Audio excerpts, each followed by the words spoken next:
Hello everybody, my name is Doomfish, and today's episode of the Redstone Toolbox, we're going to be talking about two very similar yet distinct items, being the dropper and the dispenser. Here's a little model of each of these that I built behind me. They're very similar, even you can see that the only difference in their model is the face, and these are not too accurate scale replicas, but I can pull them up right here. And at first glance, you might say that these are pretty much the same thing, but I'm going to be showing you the distinctions between these two and some of the functions and applications of each. So starting with the dropper, the way you craft this thing is to make your cobblestone sort of like the pants shape if you're making armor, and put your redstone dust on the bottom here, and you'll get a dropper out.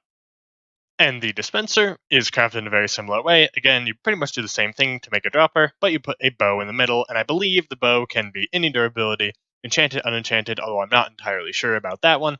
But there you go, that's how you make your dispenser. So both of these items on a very surface level have the same sort of application. They spit out an item when they're activated. So if we go ahead and put a stack of stone in each of these dropper and dispenser, throw a button on top, we can see, press the button, item comes out, press the button, item comes out. You can see they're very similar, even the trajectories are the same, or pretty much the same, although they can be slightly randomized. And I believe the dropper might have a little bit more erratic fire, so you can see it sort of spews out a little bit more, while the dispenser is a little bit more straightforward. Another interesting function of both of these blocks is that the drops that come out are actually randomized. So in here we have sort of a rainbow assortment of wools, and in this dispenser we have it as well. So dropper and dispenser, same thing with random wool colors shooting out, or random item slots chosen. So that one was lime, next one is also lime, this one is orange, and you can see that it's sort of random. I mean, it looks like it's favoring lime right now, but I promise that it is completely random. It's just that's how, probabilities work. It's not always going to be entirely like an even spread. We can see the same thing happens over here, where when we fire it, we get different colors of wool coming out of it. Continuing along with the similarities between dispensers and droppers is that they are all powered in the same way. So for example, we can have a power component like button, lever, whatever, and we can see when we turn it on that it will fire out a drop. Similarly, if we have redstone dust heading into that, or if we power a block facing into that, or this one doesn't actually work because the redstone isn't facing into it, so we can press this button, nothing happens. But if we do have redstone on top of blocks adjacent to this, which these blocks are getting powered from redstone dust, we can see that it in fact does fire. Also, for both of these blocks, if you want to fire off multiple pulses in a short period of time, your best bet is a clock system like this. So all it is an observer clock, pretty easy to make, firing into a block with redstone dust here, and we can see that both the dispenser and the dropper are just firing out their drops pretty much at a pretty fast rate here. Now with the same design, since these are both redstone components and they are solid blocks, we can see that if we put a redstone dust on top of one of our components, we would now be powering this bottom block here, which would also power the adjacent block. So we can see that even though it's not directly connected, since the still functions as a solid block, this dispenser on this side also fires along with the dropper on the left. So now let's talk about a few of the differences between these two blocks. So on the left here, I've got a dropper facing upwards into a chest, and on the right, I have a dispenser with the same setup here. If we look on the left, we press this button, we can see we didn't hear a sound except for the button being pushed, and we can look in the chest and see that item is deposited in here.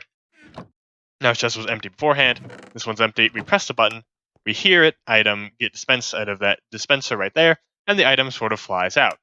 So what I'm trying to say here is that a dropper will transfer items into the storage that it's facing into, while a dispenser will not. So here is one of the more common applications of droppers, which is to make a dropper elevator. So all it is a stack of droppers facing up, observers facing to the left into these other observers which are facing down, and then a observer clock, which is one observer facing up, one facing down, on the side, which is activated with a comparator output on this bottom dropper here. So we can see, if you pay attention, that these numbers are decreasing. All of the items are getting pushed up here into this chest up top. This is a way to transport items vertically without using something like a water stream. Now the same concept can be applied horizontally, where we just face these droppers like in a line, sort of like something like this maybe, and we transfer items across. And this is good, but we could just use hoppers here, and albeit if you hook up a fast clock to these, it is faster than the item transport rate of hoppers, but it is also a little bit more complicated and takes up more room than just normal hoppers, so I wouldn't recommend this unless you need a lot of item flow through a short space and you can't use water streams. Now, another important difference between these two blocks is that a dropper, no matter what block is in it or what item or whatever, will always have the same effect of just sort of flinging out the item in its item form. So here's something like arrows, it'll just do that. But with dispensers, certain items have certain rules, and I'll talk about that in a little bit. We can see that with an arrow, it'll actually fire the arrow out, and it can damage players, mobs, if it's on fire, it can set off TNT, all those sort of things. So now I'll talk about the different kinds of items that function differently when they're in a dispenser versus a dropper. So starting off, we have armor, elytras, and shields. If a player walks up in front of the face and goes ahead and presses these buttons, we can see that the items actually will get equipped on the player instead of being dropped out. So before, I was completely naked, now I have elytra, shield, and armor. Like we saw earlier, arrows can be fired out when the dispenser is activated. If the dispenser is facing into a block above water, and a boat is placed in, the boat will actually dispense out in the boat form. But if we go ahead and do the same thing when it's on dry land, we can see that it's dispensed in item form. Bone meal will go crops, flowers, grass, trees, basically anything that bone meal can grow when you put its face directly adjacent to a crop or any of those items I listed before. Similarly to arrows, eggs, potions, and snowballs will get fired out like so, and they'll get shot across, and they'll still function as normal, so eggs can lay chickens, snowballs can, well, knock things around a little bit, and potions will give their relevant potion effects. When an empty bucket is placed in a dispenser, and there is either water or lava in front of it, when it's activated, it will suck up the water, and the bucket will become a water bucket. And when you press the dispenser again, it'll shoot the water out again and go back to being an empty bucket.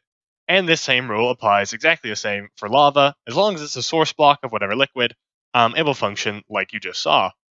Fire charges will go ahead and shoot their fire charge out sort of like a blaze. Your firework rockets will fire just like a firework would. Again, if you fire this straight up, it'll look more like a firework instead of shooting horizontal. And with flint and steel, it will ignite the block directly in front of it. Any type of minecart can be placed on any type of rail if the dispenser is facing into a rail, like so.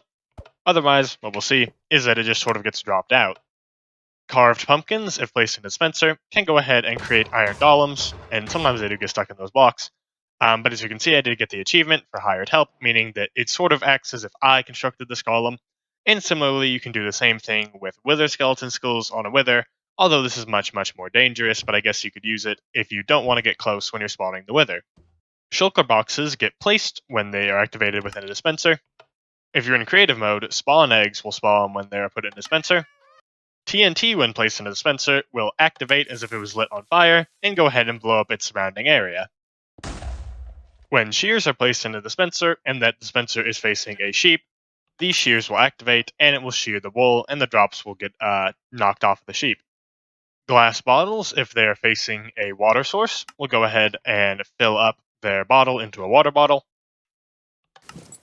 Tamed creatures can have armors, their saddles, their chests, their carpets, basically anything that you can actually put on a tamed creature of that variety can be placed on using a dispenser. And with the 1.16 update of Minecraft, glowstone can be inserted into respawn anchors to fill them up. So that was pretty much everything about your droppers and dispensers. Again, they fire out a random item from whatever is inside of them, and assuming they are items that I didn't talk about in the last section of the dispenser, then they'll just be shot out normally. Now, they can also be powered through a variety of different ways, either directly, through a redstone line, through a powered block, but they cannot be powered if the redstone line isn't facing directly into it, but they can if it is a powered block with redstone on top.